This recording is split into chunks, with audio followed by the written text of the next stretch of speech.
Hi one and all. ప్రభువైన యేసుక్రీస్తు ప్రశస్తమైన నామంలో మీ అందరికీ నా హృదయపూర్వక వందనాలు. మద్యపానం అనే ఈ విలువైన డాక్యుమెంటరీని మీ ముందుకు తీసుకురావడానికి దేవుడు చూపించిన కృపను బట్టి దేవునికి లెక్కలేని స్తుతులు చెల్లిస్తూ ఉన్నాం. మద్యపానం అనేది ప్రపంచాన్ని పట్టిపిడుస్తున్న మహమ్మారి అని మనం చెప్పుకోవచ్చు. ఎందుకంటే మద్యపానం వలన ఏటా 30 లక్షల మంది పైగా చనిపోతూ ఉన్నారు. 30 లక్షల మంది పైగా ప్రత్యక్షంగా చనిపోతూ ఉంటే పరోక్షంగా దానికంటే మించి ఎంతోమంది చనిపోతూ ఉన్నారు. యాక్సిడెంట్ల ద్వారా కానివ్వండి, లేకపోతే మద్యపానాన్ని సేవించి హత్యలు చేయడం ద్వారా, లేకపోతే ఆత్మహత్యల ద్వారా, అంటే చంపడం ద్వారా, చంపబడటం ద్వారా కూడా చాలామంది చనిపోతూ ఉన్నారు. ఇంకా పైగా ప్రపంచ ఆరోగ్య సంస్థ వెల్లడి చేసిన లెక్కల ప్రకారం ప్రపంచంలో వచ్చే జబ్బులు 5% జబ్బుల వరకు ఈ మద్యపానాన్ని సేవించడం వల్లనే వస్తున్నాయని WHO ప్రపంచ ఆరోగ్య సంస్థ వెల్లడి చేస్తూ ఉంది. ఇలాంటి మద్యపానపు అలవాటుని మహమ్మారి అని చెప్పగా మరి ఎలా చెప్పాలి? ఇలా ఈ విధంగా బాగా ప్రభావితం చేస్తున్న ఈ మద్యపానం గురించి మనం ఖచ్చితంగా తెలుసుకోవాలి. ఇంకా మద్యపానం వలన ఎలాంటి నష్టాలు కలుగుతున్నాయని ఆలోచన చేస్తే, మద్యపానాన్ని సేవించే వాళ్ళందరూ చెడ్డవారని, మద్యపానాన్ని సేవించిన వారందరూ మంచివారని ఎప్పుడు చెప్పలేం కదా. చాలామంది మంచివారు కూడా మద్యపానానికి బానిసలై వారికి ఉన్న గౌరవాన్ని కోల్పోవడం, మరి సమాజంలో తలదించుకుని బ్రతకాల్సి వస్తాం కూడా మనం చూస్తూ ఉన్నాం. మద్యపానం వలన చంపుతున్నారు, చంపబడుతున్నారు. మద్యపానం వలన ఆర్థికంగా కుటుంబాలు చితికిపోతూ ఉన్నాయి. మద్యపానం వలన ఆయా కుటుంబాల్లో నెమ్మది లేకుండా, ప్రశాంతత లేకుండా అయిపోతుంది. మద్యపానాన్ని సేవించడం వలన ఆరోగ్యం క్షీణించి లివర్లు దెబ్బతిని హార్ట్ అటాక్లు వచ్చి, మరి పెరాలసిస్ వచ్చి రకరకాల సమస్యలు ఎదుర్కొంటూ ఉన్నారు. అలాంటి మద్యపానం గురించి ఖచ్చితంగా ప్రతి ఒక్కరు తెలుసుకోవడం, దానికి బానిసలైన వారు బయటపడడం చాలా ప్రాముఖ్యం. మొట్టమొదటిగా ఈ డాక్యుమెంటరీలో మనం ఏం చూడబోతూ ఉన్నామంటే, ఈ మద్యం సేవించినప్పుడు నోటి ద్వారా లోపలికి వెళ్ళి ఏ అవయవాల ద్వారా అది వెళుతూ ఉంటుంది, ఏ అవయవాలని అది పాడు చేస్తూ ఉంటుంది, ఎలాంటి మార్పులు శరీరంలో అది చేస్తుంది అనే విషయాల్ని మనం చూడబోతూ ఉన్నాం. దాని తర్వాత ఇంకా మనం ఏమేమి విషయాలు చూడబోతున్నామంటే, అది ఏ రీతిగా మనిషి జీవితాన్ని అతలోకుతలం చేసిందో కూడా చూడబోతూ ఉన్నాం. మొట్టమొదటిగా మద్యం శరీరంలోకి వెళ్ళి ఎలాంటి మార్పులు చెందుతుంది, ఏ రీతిగా శరీరాన్ని ప్రభావితం చేస్తుందో చూద్దాం. ముందుగా ఆల్కహాల్ తీసుకున్న తర్వాత మన బాడీలో ఏం జరుగుతుంది అనేది చూద్దాం. ఆల్కహాల్ తాగిన తర్వాత అది జీర్ణాశయంలోకి ఎంటర్ అవుతుంది. ఒకవేళ కడుపులో ఎటువంటి ఆహారం లేకుండా ఖాళీగా ఉంటే అది అక్కడ నుండి వెంటనే చిన్న ప్రేగుల్లోకి వెళ్తుంది. ఈ చిన్న ప్రేగుల్లో ఉండే గోడల ద్వారా ఈ ఆల్కహాల్ వేగంగా రక్తంలో కలుస్తుంది. అదే ఒకవేళ మందు తాగుతున్నప్పుడు ఫుడ్ కూడా తింటూ ఉంటే ఈ ఆల్కహాల్ ఫుడ్తో పాటు కలిసి చాలాసేపు జీర్ణాశయంలోనే ఉండిపోయి కొద్దిగా ఆహారంతో పాటు చిన్న పేగుల్లోకి వెళ్తుంది. దీనివల్ల ఆల్కహాల్ చాలా స్లోగా రక్తంలో కలుస్తుంది. అయితే ఈ ఆల్కహాల్ని జీర్ణాశయం కానీ చిన్న పేగులు కానీ మెటబాలైజ్ చేయలేవు, అంటే అరిగించలేవు. కాబట్టి చిన్న ప్రేగుల వద్ద డైరెక్ట్గా ఈ ఆల్కహాల్ రక్తంలో కలిసిపోయి అక్కడ నుండి మన బాడీలోని అన్ని పార్ట్స్కి చేరుకుంటుంది. ముందుగా ముఖ్యమైన భాగాలైనటువంటి లివర్ అండ్ బ్రెయిన్కి చేరుకుంటుంది. మనం ఏదైనా ఆహారం తిన్న తర్వాత మన జీర్ణాశయంలో జీర్ణమయ్యి ఆ పోషకాలు రక్తంలో కలుస్తాయి. అక్కడ నుండి అవి లివర్కి చేరుకుంటాయి. అప్పుడు లివర్లో ఉండే ఎంజైమ్స్ ఈ న్యూట్రియంట్స్ని బ్రేక్ డౌన్ చేసి ఏవైనా టాక్సిన్స్ ఉంటే వాటిని ప్రాసెస్ చేసి టాక్సిన్స్ని బయటికి పంపిస్తుంది. అలాగే మనం తీసుకున్న ఆల్కహాల్ కూడా రక్తం ద్వారా లివర్కి చేరుకుంటుంది. అప్పుడు లివర్లోని ఎంజైమ్స్ ఆల్కహాల్ మాలిక్యూల్స్ని బ్రేక్ చేస్తాయి. ముందుగా ADH అనే ఎంజైమ్ ఆల్కహాల్ని అసిడాల్డహైడ్గా మార్చుతుంది. ఇది ఒక రకమైన టాక్సిన్, అంటే విష పదార్థం. ఇది ఆల్కహాల్ కన్నా 10 నుండి 30 రెట్లు ఎక్కువ విషపూరితమైనది, ప్రమాదకరమైనది. దీనివల్ల తలనొప్పి, వాంతులు వంటివి వస్తాయి. అయితే దీని తర్వాత ALDH అనే మరొక ఎంజైమ్ వచ్చి ఈ టాక్సిక్ అసిడాల్డిహైడ్ని నాన్ టాక్సిక్, అంటే విషపూరితం కాని అసిటేట్గా మార్చుతుంది. ఈ విధంగా లివర్ మన బ్లడ్ నుండి ఆల్కహాల్ని రిమూవ్ చేస్తుంది. అయితే మన లివర్ సుమారుగా గంటకి 15 మిల్లీలీటర్ల ఆల్కహాల్ని మాత్రమే ప్రాసెస్ చేయగలదు. కానీ మనం ఇంకా ఎక్కువ ఆల్కహాల్ తాగేస్తూ ఉంటే ఇక లివర్ ఏమీ చేయలేకపోతుంది. దాంతో ఎక్కువగా ఉన్న ఆల్కహాల్ రక్తంతో కలిసి బాడీ అంతటా ప్రవహిస్తూ అన్ని అవయవాలకు వెళ్ళిపోతుంది, ముఖ్యంగా మెదడుకి. ఈ ఆల్కహాల్లో ప్రమాదకరమైనది, అలాగే ఎడిక్ట్ అయ్యేలా చేసేది ఎథనాల్. ఇది బ్రెయిన్లో న్యూరో ట్రాన్స్మిటర్స్ మీద ఎఫెక్ట్ చూపిస్తుంది. ఇవి మన ఆలోచనలను, బిహేవియర్ని కంట్రోల్ చేస్తూ ఉంటాయి. ఈ ఎథనాల్ మన మెదడులోని న్యూరాన్ల మధ్య కమ్యూనికేషన్ని స్లో చేయడం లేదా బ్లాక్ చేయడం చేస్తుంది. అందుకే మందు తాగిన వాళ్ళకి సరిగ్గా ఏమీ గుర్తుండదు, మాటలు సరిగ్గా రావు, వాళ్ళ బిహేవియర్ కానీ వాళ్ళ మూమెంట్స్ కానీ సరిగ్గా ఉండవు. అలాగే ఈ ఆల్కహాల్లో ఉండే ఎథనాల్ అనేది మన బ్రెయిన్లో డొపమైన్ అనే హార్మోన్ని రిలీజ్ అయ్యేలా చేస్తుంది. ఈ డొపమైన్ ఆనందాన్ని, ఒక మంచి ఫీలింగ్ని కలిగిస్తుంది. అందుకే మళ్ళీ మందు తాగాలనిపిస్తుంది. మెల్లగా అది అలవాటుగా మారిపోతుంది. అయితే ఒక వ్యక్తి బ్లడ్లో ఎంత ఆల్కహాల్ ఉంది అనే దానిని బ్లడ్ ఆల్కహాల్ కంటెంట్ లేదా బ్లడ్ ఆల్కహాల్ కాన్సంట్రేషన్ BAC అంటారు. ఈ BAC అనేది 0.05% లోపు ఉంటే మందు తాగిన వాళ్ళు హ్యాపీగా రిలాక్స్డ్గా ఉంటారు, కొంచెం మాట తడబడుతూ ఉంటుంది. అదే 0.06 నుండి 0.15% వరకు ఉంటే నడుస్తున్నప్పుడు బ్యాలెన్స్ తప్పుతుంది, మెమరీ సరిగ్గా ఉండదు, చూపు బ్లర్గా కనిపిస్తుంది, ఎక్కువగా కోపడుతూ ఉంటారు, సౌండ్ ఎటువైపు నుండి వస్తుంది అనేది అనలైజ్ చేయలేరు, దృష్టి పెట్టి చేయవలసిన కొన్ని పనులు చేయలేరు, ఉదాహరణకి డ్రైవింగ్ లాంటిది. అందుకే చాలా దేశాల్లో ఈ BAC లెవెల్ అనేది 0.08% కన్నా ఎక్కువగా ఉన్నప్పుడు డ్రైవింగ్ చేయడం నేరం. అదే BAC 0.16 నుండి 0.30 ఉంటే వాళ్ళలో ఆల్కహాల్ పాయిజనింగ్ జరుగుతుంది, కళ్ళు తిరిగి పడిపోవడం, వాంతులు వంటివి వస్తాయి. అదే 0.31% కన్నా ఎక్కువగా ఉంటే గాలి పీల్చుకోవడం కూడా కష్టమవుతుంది, బ్లడ్ సర్క్యులేషన్ సరిగ్గా జరగక కోమాలోకి కూడా చేరుకునే అవకాశం ఉంది, చనిపోయే అవకాశం 50% కన్నా ఎక్కువగా ఉంటుంది. ఇలా లివర్ ప్రాసెస్ చేయగలిగిన లిమిట్ కన్నా ఎక్కువగా బ్లడ్లో ఆల్కహాల్ లెవెల్ ఎక్కువైనప్పుడు మిగిలిన ఆల్కహాల్ బ్రెయిన్తో పాటుగా లంగ్స్, కిడ్నీస్కి కూడా చేరుకుంటుంది. ఇలా కొంత ఆల్కహాల్ అనేది చెమట, యూరిన్, చివరికి మనం వదిలే శ్వాస ద్వారా కూడా బయటకు పోతుంది. ఇలా శ్వాస ద్వారా బయటకు వచ్చే ఆల్కహాల్ వల్లనే ట్రాఫిక్ పోలీసులు బ్రెథలైజర్స్తో చెక్ చేసినప్పుడు డ్రింక్ చేసి డ్రైవింగ్ చేసే వాళ్ళు దొరికిపోతారు. ఈ బ్రెథలైజర్ అనేది మనం ముందు చెప్పుకున్న బ్లడ్ ఆల్కహాల్ కంటెంట్ని మెజర్ చేస్తుంది. మన ఇండియాలో ఈ BAC లిమిట్ కేవలం 0.03%. ఈ లిమిట్ కన్నా ఎక్కువగా ఉన్నప్పుడు డ్రైవింగ్ చేస్తే అది నేరం. ఈ లిమిట్ అనేది ఒక్కొక్క దేశంలో ఒక్కోలా ఉంటుంది. అలాగే ఈ ఎథనాల్ ఆల్కహాల్తో కలిసి ముక్కు, గొంతు, లంగ్స్ ద్వారా ప్రసరిస్తున్నప్పుడు ఆ లోపలి భాగాల్లోని సెన్సిటివ్ టిష్యూస్ డ్యామేజ్ అవుతాయి. ఒకవేళ గర్భిణీ స్త్రీలు కనుక మద్యం తీసుకుంటే వాళ్ళ రక్తంలో ఉండే ఆల్కహాల్ కడుపులో ఉన్న శిశువుకు కూడా చేరుకుంటుంది. అయితే చాలామంది మందు తాగిన తర్వాత హ్యాంగ్ ఓవర్ అనే పదం ఎక్కువగా ఉపయోగిస్తుంటారు కదా. అసలు హ్యాంగ్ ఓవర్ అంటే ఏమిటి, హ్యాంగ్ ఓవర్లో ఏం జరుగుతుందో చూద్దాం. మందు తాగినప్పుడు హ్యాంగ్ ఓవర్ రావడానికి కారణం మనం ముందు చెప్పుకున్న మందులో ఉండే ఎథనాల్. ఈ ఎథనాల్ అనేది అన్ని రకాల ఆల్కహాల్స్లోనే ఉంటుంది. ఈ ఎథనాల్ ఎంత ఎక్కువగా ఉంటే అంత ఎక్కువగా హ్యాంగ్ ఓవర్ వస్తుంది. ఈ ఆల్కహాల్ అనేది మన బాడీలో ఉండే కొన్ని రకాల హార్మోన్స్ని డిస్టర్బ్ చేస్తుంది. ఉదాహరణకి కార్టిసోల్.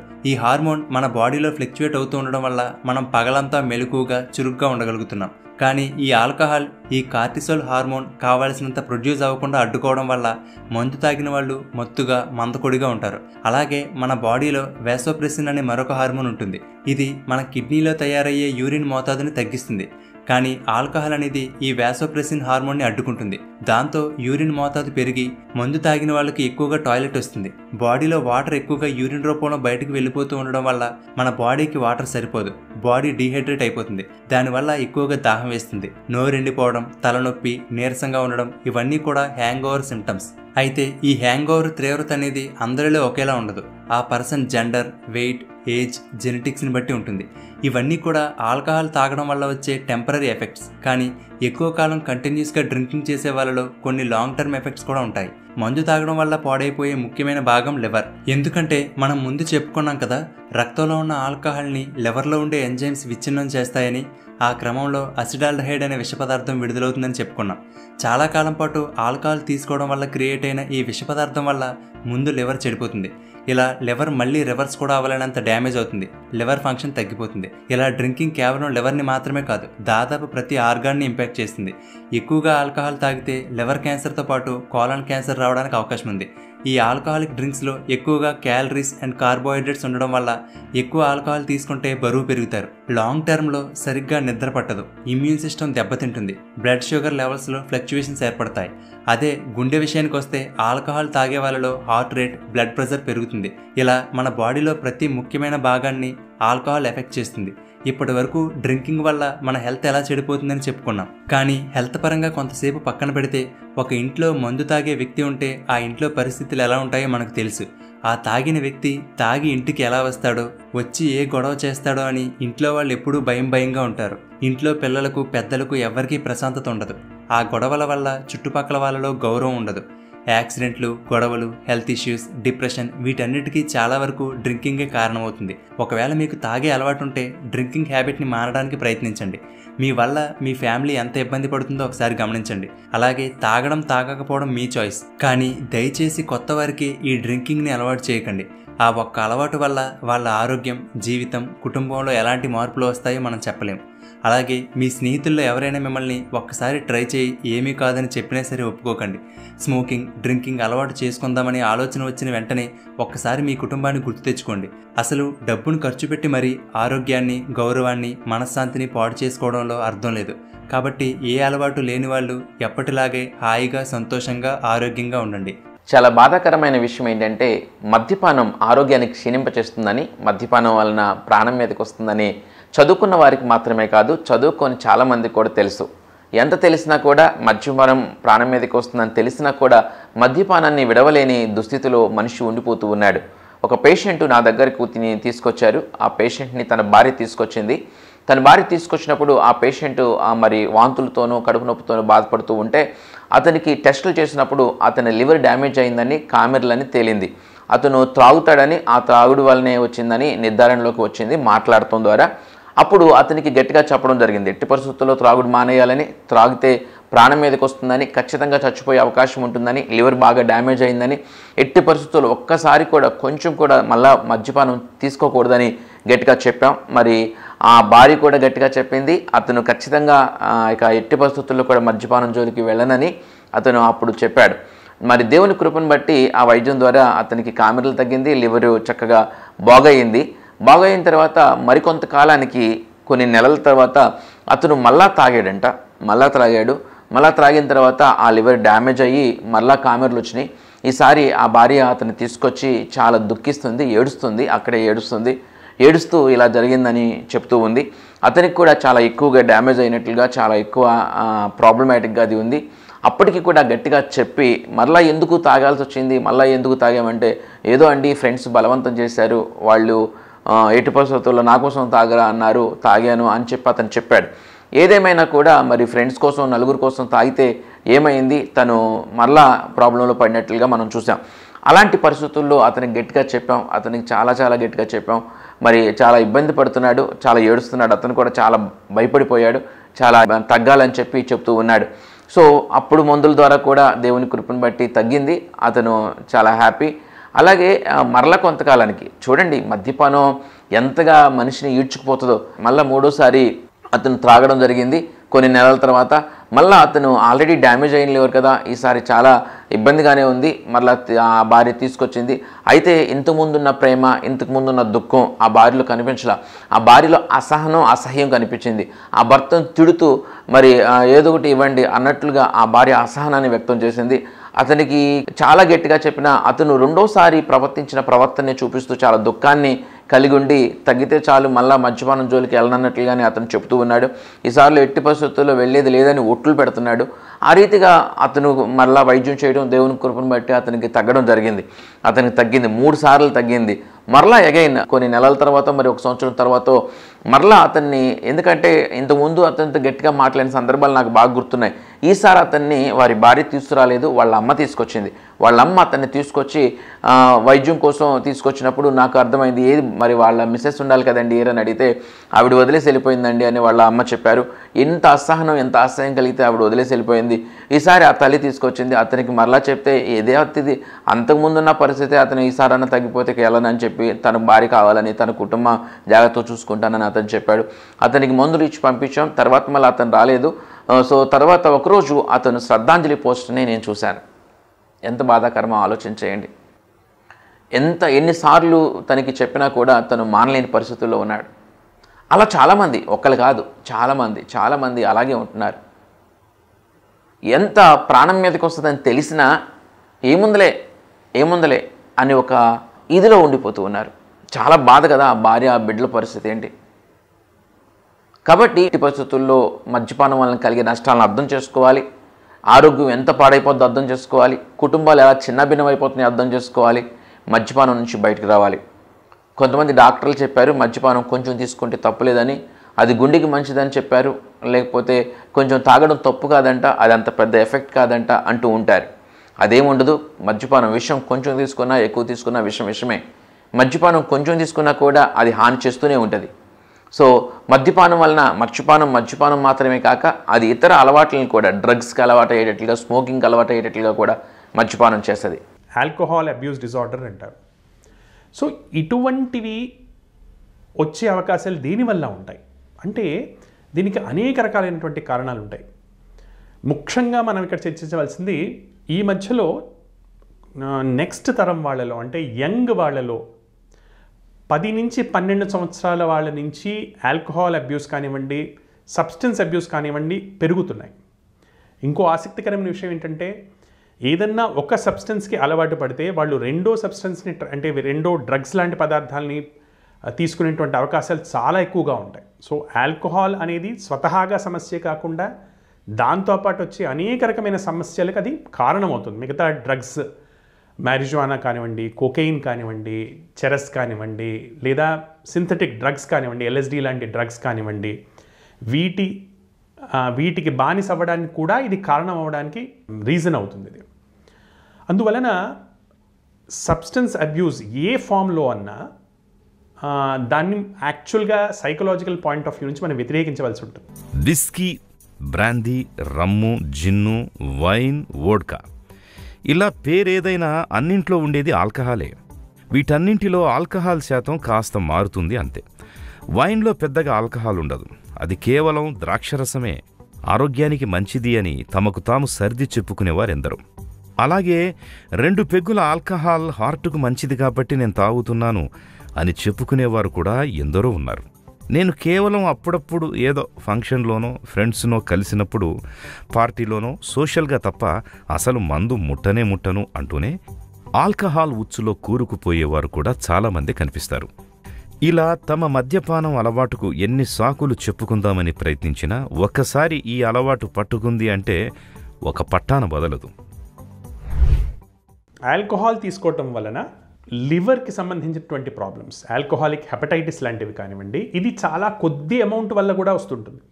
చాలామంది ఏంటంటే సారా తీసుకుంటే మంచిది, కళ్ళు తల్లి లాంటిది, కళ్ళు వల్ల ఎటువంటి నష్టం ఉండదు, లేదా ఓన్లీ కొన్ని రకాలైన ఆల్కహాల్ వల్ల ఇటువంటి నష్టాలు కలుగుతాయనేటువంటి అపోహలు కూడా ఉంటాయి.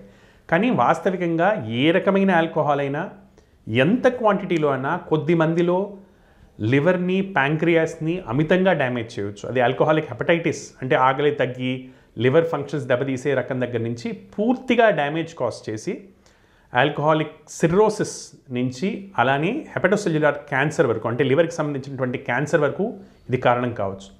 అలానే ప్యాంక్రియాస్కి సంబంధించినటువంటి ప్యాంక్రియాటైటిస్ కానీ, ప్యాంక్రియాటైటిస్ వల్ల వచ్చేటువంటి చాలా సివియర్ ప్రమాదాలు ఇంక్లూడింగ్ ప్రాణం పోయేంత పరిస్థితి కూడా సింపుల్ ఆల్కహాల్ వల్ల, కొద్ది క్వాంటిటీ ఆఫ్ ఆల్కహాల్ వల్ల కూడా కొద్ది మందిలో మనం చూస్తుంటాం.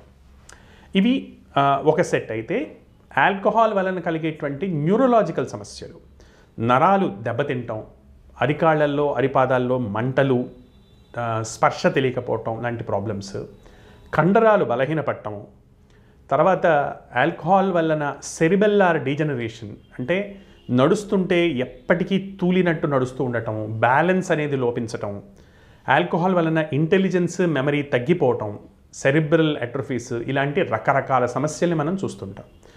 కొన్నిసార్లు ఆల్కహాల్ వల్ల వచ్చేటువంటి పక్షవాతం లాంటి సమస్యలు, మెమరీకి సంబంధించిన వర్నిక్ కార్స్కాఫ్ సైకోసిస్ లాంటి సమస్యలు, ఇలా అనేక రకాలైనటువంటి సమస్యలకి ఇది కారణమవుతుంటుంది.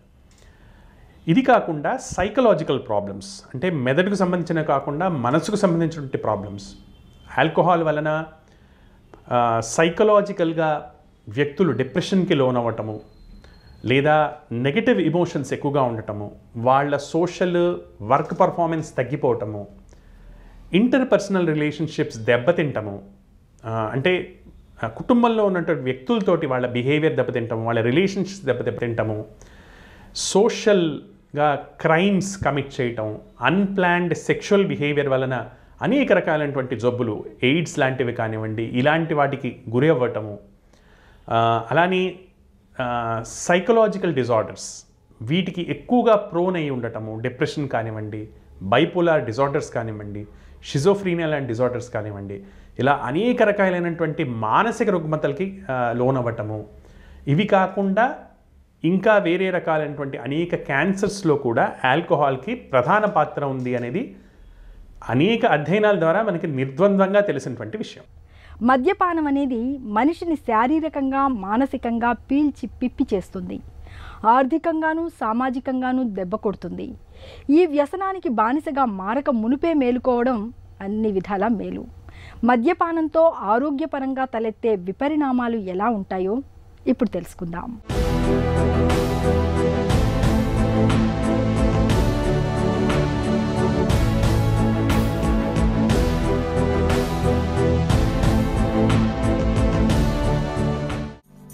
పొగాకైనా, ఆల్కహాల్ అయినా, మాదక ద్రవ్యాలైనా, మరేవైనా అన్నీ కూడా ఏదో సరదాకే మొదలవుతాయి. కానీ అవే మెల్లమెల్లగా అలవాటుగా మారి ఆ తరువాత వ్యసనంగా తయారై వాటిలోంచి బయటపడలేని స్థితి దాకా తీసుకెళ్తాయి. ఆల్కహాల్ వ్యసనం బారిన పడితే మెల్లగా శారీరక, మానసిక సమస్యలు లెక్కలేనన్ని చుట్టుముడతాయి. మద్యపానం అలవాటు గుండె వ్యాధుల ప్రమాదాన్ని పెంచుతుంది. ఆల్కహాల్ ఎక్కువగా తీసుకోవడం వల్ల సాధారణంగా రక్తంలో కొలెస్ట్రాల్ పెరిగి శరీరం తాలూకు రక్తపోటు పెరుగుతుంది. రక్తపోటు పెరిగితే అది గుండెను ప్రభావితం చేస్తుంది. అంతేకాకుండా ఇది శరీరంలో మంచి కొలెస్ట్రాల్ స్థాయిని కూడా తగ్గించి అంతిమంగా గుండెపోటు ప్రమాదాన్ని పెంచుతుంది. ప్రతిరోజు ఆల్కహాల్ తీసుకోవడం వల్ల సాధారణంగా మూత్రపిండాల పనితీరు కూడా దెబ్బతింటుంది. ఈ ఆల్కహాల్ సాధారణంగా హార్మోన్ల పనితీరు మీద ప్రభావం చూపి కొన్ని సమయాల్లో మూత్రపిండాల వైఫల్యం కూడా సంభవించేలా చేస్తుంది. మద్యపానం వలన ఇలా ఆరోగ్యం క్షీణించి ప్రాణం మీదకి రావడం ఒక ఎత్తు అయితే, మద్యపానం వలన కుటుంబాల్లో కూడా సమస్యలు తలెత్తుతూ ఉంటాయి. మద్యపానం వలన వచ్చిన ఆదాయం వల్ల ఆ మందు కోసం ఖర్చు చేసేస్తే మరి ఇంట్లో పోషణ సంగతి ఏంటి? భార్య ఏమెట్టి పిల్లలకి వంట చేసి పెట్టాలి? ఇలాంటి పరిస్థితుల్లో మరి భార్యాభర్తల మధ్య గొడవలు అవటం, అలాగే మరి ఇంట్లో చాలా బాధాకరమైన పరిస్థితి, చాలా లేమి అనుభవించుతూ ఉండడం, మరి భార్య తినకపోవడం, బిడ్డలకి సరైన పోషణ లేకపోవడం, బిడ్డలకి భవిష్యత్తు లేకుండా అయిపోవడం కూడా ఈ మద్యపానం వల్లనే జరుగుతూ ఉంటుంది. మద్యపానం వలన మద్యపానం చేసేసినాక ఇంట్లో మరి అది లేదు ఇది లేదని అడుగుతూ ఉంటే కోపం రావడం, భార్యని కొట్టడం, భార్యతో గొడవలు అవ్వడం, మరి ఇంట్లో తల్లిదండ్రులు రోధించడం, పిల్లలు మరి దిక్కులేని వారిగా ఉండటం జరుగుతూ ఉంటుంది. ఎంత దౌర్భాగ్యం! మరి మద్యపానం వలన ఒక వ్యక్తి స్వార్థంగా ఆ మద్యాన్ని సేవిస్తూ ఆ మద్యంలో మునిగి తేలుతూ ఉంటే, ఆ కుటుంబం ఏడుస్తూ ఉంటే ఎంత బాధాకరం. కష్టాలు ఎప్పుడు ఉండేవే రాజు, ఓ పెగ్గు వేసామనుకో చల్లగా పడుకోవచ్చు అంటూ తాగుబోతు స్నేహితులు ఎవరో రామరాజు చేతిలో మందు బాటిల్ పెట్టారు. ఏదోలే ఎదవ జీవితం, తాగినప్పుడైనా కాస్త మనశ్శాంతిగా ఉంటుంది అనుకుంటూ రామరాజు మందు తాగాడు.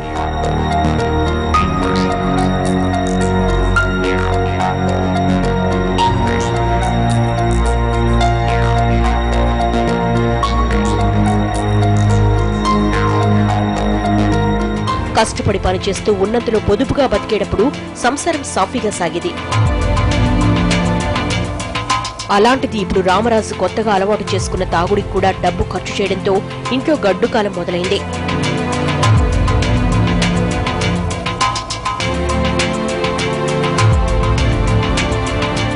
మొదట్లో ఎప్పుడో ఓ రోజు తాగేవాడు. రోజులు గడిచే కొద్దీ రోజూ తాగుతూ ఉండడంతో జానకి పెద్ద సమస్య అయింది ఈ వ్యవహారం.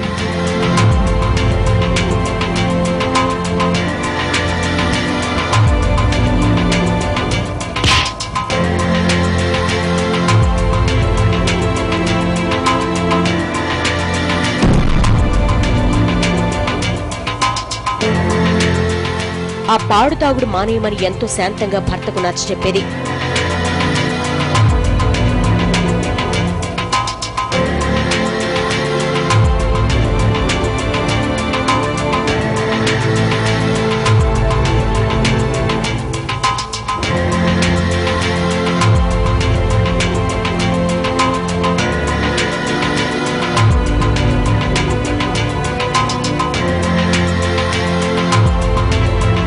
పిల్లలు పెద్దవాళ్లవుతున్నారు, మందు తాగి సంసారం పాడు చేయకంటూ తండ్రి మందలించినా లెక్క చేయలేదతడు.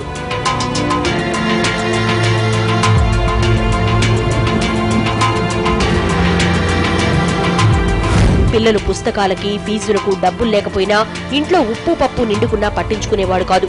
భార్య బాధ భార్యదే, తనదారి తనదే అన్నట్లుగా ఉండేవాడు. మద్యం వలన ఇంకేం నష్టాలు కలుగుతున్నాయి? మద్యం వలన గొడవలు అవుతూ ఉంటాయి. మద్యం వలన మరి ప్రాణం మీద దాకా తెచ్చుకునే పరిస్థితులు కూడా ఉంటాయి. గొడవల్లో మరి ఆ ప్రాణాలు పోవడం కూడా మనం చూస్తూ ఉంటాం. మర్డర్లు జరుగుతూ ఉంటాయి. చూడండి, మద్యపానం చేయడం ఎంత భయంకరమో. మద్యపానం వలన ఒక కొడుకుని తల్లిదండ్రులే చంపాల్సిన పరిస్థితి వచ్చింది. ఆ కొడుకు మరి ఎంతో ఇబ్బంది పెడతా ఉంటే ఎంతో చిన్నప్పుడు గారాబంగా పెంచుకుంటే ఆ తల్లిదండ్రులు గారాబంగా పెంచుకున్న ఆ కొడుకు మరి తాగుబోతోయి ఆ తల్లిదండ్రులని చాలా యాతన పెడతా ఉంటే, చాలా ఇబ్బంది పెడతా ఉంటే వారు ఓర్పును కోల్పోయిన వారి ఆ తల్లి ప్రేమ ఎంత ఇదిగా ఉంటుంది. అలాంటి ఆ తల్లిదండ్రులే మరి బిడ్డను చంపే పరిస్థితికి ఆ బిడ్డ తెచ్చుకున్నాడంటే ఎంత దౌర్భాగ్యం. పశ్చిమ గోదావరి జిల్లా ఏలూరులో ఓ మర్డర్ మిస్టరీని పోలీసులు ఛేదించారు. మామూలుగా ఓ కేసును ఛేదిస్తే పోలీసులు ఆనందపడతారు, కానీ ఇక్కడ మాత్రం బాధపడ్డారు. నిజం తెలిసినందుకు ఇబ్బంది పడ్డారు. పోలీసుల్ని అంతలా ఆ మర్డర్ కేసు ఎందుకు కదిలించింది? అసలు ఇంతకు ఆ రోజు ఏలూరులో ఏం జరిగింది? ఈ చనిపోయిన వ్యక్తి పేరు మాచిరాజు. పశ్చిమ గోదావరి జిల్లా పెనుగొండ మండలం చిన్నమల్లంకు చెందిన సుబ్బారావు వెంకట నరసమ్మల కొడుకు. మొదట్నుంచే మాచిరాజు ఇంట్లో వాళ్లతో సరిగా ఉండేవాడు కాదు. ఎప్పుడూ తాగొచ్చి గొడవలు పెట్టుకునేవాడు. అలాంటి మాచిరాజుని 2 రోజుల క్రితం ఎవరో గుర్తు తెలియని వ్యక్తులు హత్య చేశారు. మాచిరాజుకు శత్రువులు లేరు. మరి చంపిందెవరు? పోలీసులకు ఇదే అనుమానం. చుట్టుపక్కల విచారించారు. ఫైనల్గా ఎవరు చంపారో తెలుసుకొని షాక్ అయ్యారు. మాచిరాజును చంపింది మరెవరో కాదు, అతని తల్లిదండ్రులే. మాచిరాజును చిన్నప్పటినుంచి గారాబంగా పెంచారు అతని తల్లిదండ్రులు. కాని అతను మాత్రం వారిని రోజూ తాగుచ్చి హింసించేవాడు. పెళ్లైనా అతనిలో మార్పు రాలేదు. భార్య వదిలి వెళ్లిపోయింది. భార్య వదిలి వెళ్లిన దగ్గర నుంచి మాచిరాజు ప్రవర్తన మరీ దారుణంగా తయారైంది. తాగొచ్చి తల్లిదండ్రుల్ని కొట్టేవాడు. దీంతో అతని ఆగడాల్ని భరించలేక కనిపించిన చేతులతోనే గొంతు విసిగి చంపేశారు. ఆ అబ్బాయి కొంచెం భార్యతో గొడవ పడేవాడంటే, భార్య వెళ్ళిపోయిందని పుట్టింటి. అక్కడి నుంచి తల్లిదండ్రులు హింసిస్తున్నాడంటే, రోజు గొడవ పడుతున్నాడంటే 11 సంవత్సరాల నుంచి అలాగే హింసిస్తుంటే ఇంకా బాధపడలేక ఏదో చేశారని మరి అనుకోకుండా అయిపోయిందండి. మాచిరాజు అనేది మర్డర్ జరిగిందండి. అది వాళ్ళ తల్లిదండ్రులే చేశారని చెప్పేసి ఒప్పుకోవడం జరిగింది. అతను కుమారుడు చాలా కాలం నుంచి 10 సంవత్సరాల నుంచి చాలా ఇబ్బందులు పెడుతున్నాడు. సంఘంలో కూడా మేము చాలాసార్లు పిలిచి మందలించడం జరిగింది. తన భార్యను కూడా వదిలేసి బయటికి వెళ్ళిపోయింది ఆవిడ. 3 సంవత్సరాల క్రితం మొత్తం సామాన్లన్నీ పట్టుకుని అతను వదిలేసి వెళ్ళిపోయి పిల్లల్ని కూడా నర్సాపురంలో చదివించుకుంటుంది. మరి చాలా వరస్ట్గా తయారయ్యాడు. మరి ఇసిగిపోయి తల్లిదండ్రులు తనని హతమార్చానని చెప్పేసి ఒప్పుకోవడం కూడా జరిగింది. మాచిరాజు మారుతాడని అతని తల్లిదండ్రులు ఎదురు చూశారని, కానీ అతనిలో ఎలాంటి మార్పు రాలేదని చెప్పారు స్థానికులు. పోలీసుల విచారణలో చేసిన నేరాన్ని ఒప్పుకున్నారు సుబ్బారావు వెంకట నరసమ్మ. ఈ హత్యకు వేరెవరైనా సాయం చేశారా అనే కోణంలో పోలీసులు విచారణ చేపట్టారు. మద్యం సేవించి తల్లిదండ్రులు బాధిస్తుంటే తల్లిదండ్రులు బాధ భరించలేక వాళ్ళే చంపినట్టుగా సమాచారం తెలియవచ్చింది. దాని ప్రకారం పోలీసు వరకు దర్యాప్తు చేస్తున్నారు. గుడాల మాచిరాజు 40 సంవత్సరాలు మృతి చెందినట్లుగా అతని యొక్క బంధువులే అతన్ని హత్య చేశారు అని పెనుగొండ చిన్నమల్లం విఆర్ఓ గారు మాకు రిపోర్ట్ చేయడం జరిగింది. దాని మీద 302 ఐపీసీ కింద కేసు నమోదు చేసి దర్యాప్తు చేస్తున్నాం. దర్యాప్తులో భాగంగా ఈరోజు నేరస్థలాన్ని విజిట్ చేసి సాక్షులను విచారిస్తున్నాం. పున్నామ నరకం నుంచి తప్పించేవాడు కొడుకంటారు. నరకం నుంచి తప్పించడమేమో కానీ బతికుండగానే తల్లిదండ్రులకు నరకం చూపించేవాడు మాచిరాజు. దీంతో అతన్ని చంపక తప్పలేదని కన్నీరు మున్నీరవుతున్నారు ఈ వృద్ధ దంపతులు. కొంతమంది చంపబడుతున్నారు, కొంతమంది చంపుతున్నారని మనం మొదట్లో చెప్పుకున్నాం కదండి. మరి అలా చంపేసిన ఒక కూతురు ఉదాంతం కూడా చాలా హృదయ విదారకంగా ఉంటుంది. మద్యం తాగుతానంటే ఆ తల్లి డబ్బులు ఇవ్వలేదని ఆ తల్లితో గొడవపడే ఆ తల్లిని చంపేసిన కూతురు ఉదాంతం కూడా ఇప్పుడు చూద్దాం. కంటే కూతుర్నే కనాలంటారు. ఇలా ఎందుకంటారో అందరికీ తెలుసు. పుత్రరత్నాలు ఆస్తి కోసం చూస్తే కూతుళ్ళు మమకారం పంచుతారని. కానీ ఓ తల్లి విషయంలో ఈ నిజం తారుమారైంది. కష్టాల్లో ఉందని ఆశ్రయమిస్తే కన్న తల్లిని కడతేర్చిందో కూతురు. ఆస్తి కోసమో ఆవేశంతోనో కాదు, మద్యం తాగడానికి డబ్బులు ఇవ్వలేదని. ఎంత దారుణం! ఇప్పటూరు మహబూబ్ నగర్ జిల్లా నవాబుపేట మండలంలో చిన్న ఊరు. ఇదిగో తాళం వేసున్న ఈ ఇంట్లోనే ఘోరం జరిగింది. కన్న తల్లిని చంపిన కూతురు తల్లి శవాన్ని ఇంట్లోనే దహనం చేసింది.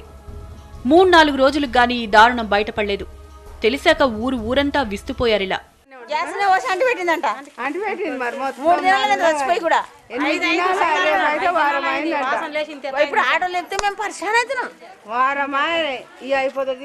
హత్యకు గురైన వృద్ధురాలు నరసమ్మ. ఈమెకు కొడుకులు కూతుళ్ళు ఉన్నారు. కాయ కష్టం చేసి అందరినీ పెంచి పెద్ద చేసి పెళ్లిళ్లు చేశారు నరసమ్మ దంపతులు. రెక్కలొచ్చిన పక్షుల్లా పిల్లలందరూ ఎవరి దారి వాళ్లు చూసుకున్నారు. ఎవరంతట వాళ్లు బతుకుతున్నారు. భర్త చనిపోవడంతో నరసమ్మ ఒంటరిగా ఊళ్ళోనే ఉండేది. ఆస్తిపాస్తులు కూడా లేవు. సర్కారిచ్చే వృద్ధాప్య పెన్షన్తోనే కాలం గడిపేది. ఊళ్ళో వాళ్లే అప్పుడో ఇప్పుడో ఏదో ఒక సాయం చేసేవాళ్లు. అయితే భర్తతో విభేదించిన నరసమ్మ కూతురు పార్వతమ్మ తల్లి దగ్గరకు చేరింది. బిడ్డ కష్టాల్లో ఉంది కదా అని నరసమ్మ ఆమెను కడుపులో పెట్టి చూసుకుంది. అయితే మద్యానికి బానిసైన పార్వతమ్మ డబ్బు కోసం ఎప్పుడూ తల్లిని వేధిస్తుండేదని స్థానికులు చెప్తున్నారు. వారం రోజులుగా పార్వతమ్మ వేధింపులు శృతిమించాయట. తల్లి కూతుళ్లే కదా అని ఎవరూ పెద్దగా పట్టించుకోలేదు. అయితే మద్యం తాగడానికి డబ్బువ్వలేదనే కక్షతో తల్లితో గొడవపడిన పార్వతమ్మ నరసమ్మపై దాడి చేసింది. ఈ ఘటనలో నరసమ్మ చనిపోయింది. ఊళ్ళో వాళ్లకు విషయం తెలియకుండా ఉండాలని పథకం పనిన పార్వతమ్మ తల్లి శవాన్ని ఇంట్లోనే దహనం చేసింది. నరసమ్మ కనిపించకపోవడంతో చుట్టుపక్కల వాళ్లు అనుమానించారు. ఏం జరిగిందని ఇంట్లోకి వెళ్తే దుర్వాసన గుప్పుమంది. ఆరా తీస్తే నరసమ్మ హత్యోదంతం వెలుగు చూసింది. ఒక్కటి తల్లి పిల్లని 3 పెట్టింది. 3 పెళ్లిళ్ళు చేస్తే 3 తల్లిని చంపడానికి ఇంట్లో వచ్చి చేరింది. ఇప్పుడు తల్లిని అయితే చంపింది. ఏం పని చేస్తుంది ఆమె? సాకలి పనే చేస్తుంది. ఇస్త్రీ తిస్తుంది. ఏమేమి చేస్తుంది? ఏ ఊళ్ళో మేము ఉండేది మైబులాలో సార్. ఇదైతే స్టేట్మెంట్. ఇది కొడుకైతే సంబంధం లేదు. కొడుకైతే అక్కడనే ఉన్నాడు సార్. కొడుకైతే తల్లిని చంపిండు. ఇప్పుడు చిన్న బిడ్డ చిత్రంగేమో తల్లిని చంపింది. స్థానికుల సమాచారంతో గ్రామానికి వచ్చిన పోలీసులు పార్వతమ్మను అదుపులోకి తీసుకున్నారు. కేసు నమోదు చేసి దర్యాప్తు చేపట్టారు. ఆరోగ్యాలు క్షీణించి చావటం, అలాగే మరి చంపడం, చంపబడటం ఇంత మాత్రమే కాక మద్యం మత్తులో వాహనాలు నడిపి యాక్సిడెంట్లు చేయడం ద్వారా, యాక్సిడెంట్లు అవ్వడం ద్వారా చచ్చిపోవడం, ఇతరులని చంపడం కూడా జరుగుతూ ఉంటుంది. మీకు గుర్తుందో లేదో, కొన్ని సంవత్సరాల క్రితం మన ఆంధ్రప్రదేశ్లో చాలా సంపన్నుడైన వ్యాపారవేత్త కొడుకు, కొన్ని కోట్ల రూపాయల ఆస్తిపరుడు, ఎంత కూర్చొని తిన్నా తరగనంత ఆస్తి కలిగిన ఒక వ్యాపార దిగ్గజం యొక్క కొడుకు తాగి తన కారును నడిపి మరి భయంకరంగా డివైడర్ని గుద్ది చచ్చిపోయాడు. భయంకరమైన చావుని అతను చూశాడు.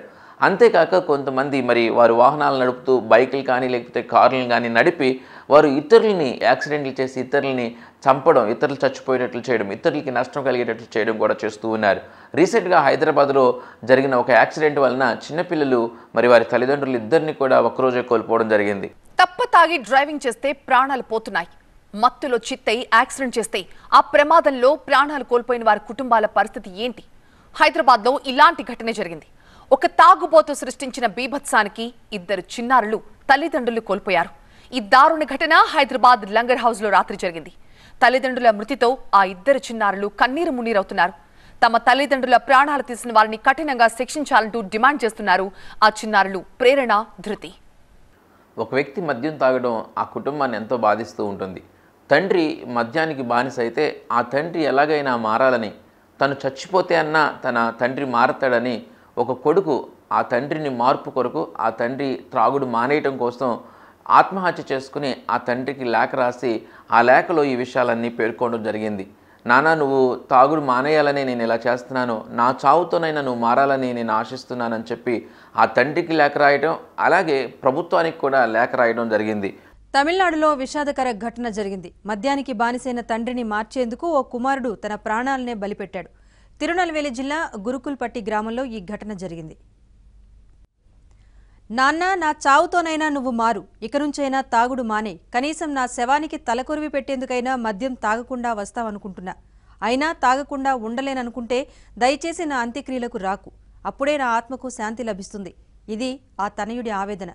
తన తండ్రి తాగుడుతో, తాగుచ్చి పెట్టుకునే తంపులతో విసిగి వేసారిపోయిన ఆ కుర్రాడు ఈ తీవ్ర నిర్ణయం తీసుకున్నాడు. ఇంటర్ పూర్తి చేసి నిట్కు సిద్ధమవుతూ భవిష్యత్పై బంగారు కలలు కంటున్న దినేష్ నల్లశివన్ రైల్వే బ్రిడ్జికు ఉరివేసుకొని చనిపోయాడు. దినేష్ తండ్రి మాడస్వామి రోజు తాగి వచ్చి చుట్టుపక్కల వారితో నిత్యం తగులు పెట్టుకునేవాడు. 9 ఏళ్ల క్రితం దినేష్ తల్లి చనిపోవడంతో మాడస్వామి వేరే పెళ్లి చేసుకున్నాడు. తన చావుతో అయినా తండ్రి మద్యపానాన్ని మాన్పించాలనుకుని దినేష్ బలవంతంగా ప్రాణాలు తీసుకున్నాడు.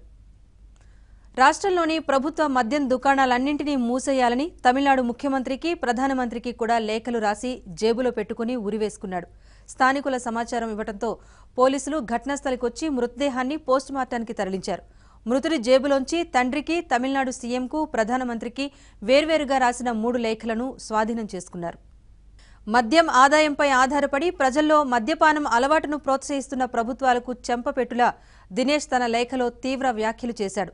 తన తండ్రి మద్యానికి బానిస కావడంతోనే ఆత్మహత్య చేసుకుంటున్నానంటూ సీఎం, పీఎంకు రాసిన లేఖలో పేర్కొన్నాడు. రాష్ట్రంలో ప్రభుత్వ ఆధ్వర్యంలో నడుస్తున్న మద్యం షాపులన్నీ మూసివేసి సంపూర్ణ మద్య నిషేధం అమలు చేయాలని తమిళనాడు సీఎం పళనిస్వామిని కోరాడు.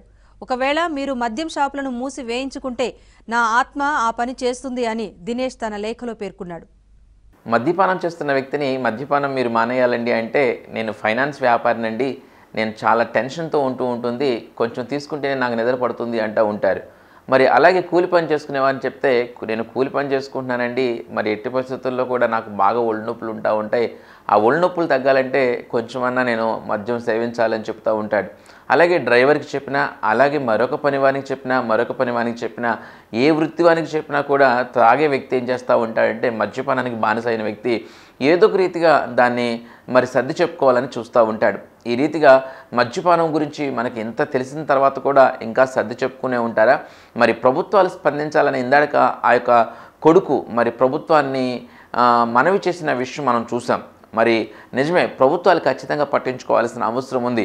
ప్రభుత్వాలు ఈ మద్యం మీద వచ్చే ఆదాయంతోనే ఈ యొక్క పాలన అనేవి కొనసాగిస్తున్నాయని, మరి మద్యపానాన్ని నిషేధించడం కష్టమని మరి పెద్దలు, కొంతమంది ప్రముఖులు, మరి సమాజం గురించి బాగా తెలిసిన వారు, పరిపాలన గురించి, ప్రభుత్వాల గురించి బాగా తెలిసిన వారు మాట్లాడుతూ వింటూ ఉంటాం. ఏదేమైనా కూడా ఇంత మంది కుటుంబాల్లో చీకటిని నింపి, ఇంతమంది జీవితాలను పాడు చేసి, ఇంతమందిని చంపి వచ్చిన డబ్బుతో పరిపాలన చేయాలి, ప్రభుత్వ అధికారులు డబ్బును సంపాదించుకోవాలి, లేకపోతే వాళ్ళు కూడబెట్టుకోవాలని అనుకోవడం ఎంతో దౌర్భాగ్యం. సో వ్యాపారవేత్తలైనా, మద్యం చేసే వ్యాపారవేత్తలైనా, ప్రభుత్వం అయినా ఎవరి తిప్పులు వాళ్ళవి, ఎవరి బాధలు వాళ్ళవి. ప్రభుత్వం మీద కూడా కొంతమంది ఒత్తిడి ఉంటుంది, కొంతమంది వ్యాపారవేత్తల ఒత్తిడి. ఆ వ్యాపారవేత్తలుగా ప్రభుత్వాలు సహకారులుగా నిలవాలి. ఏదేమైనా కూడా మన జీవితాలు మనవి. ఖచ్చితంగా ప్రతి ఒక్క వ్యక్తి, త్రాగే వ్యక్తి మీ జీవితం మీదని మీరు గుర్తుంచుకోండి.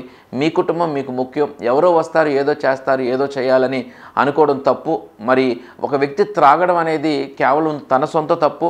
కాబట్టి మద్యం గురించి ఇంత తెలుసుకున్న మీరు ఖచ్చితంగా మద్యాన్ని మానేస్తారని, మద్యం నుంచి విడుదల పొందాలని ఒక ఆశతో ఉంటారని మేము ఆశిస్తూ ఉన్నాం. ఖచ్చితంగా దేవుడు క్షమించేవాడు.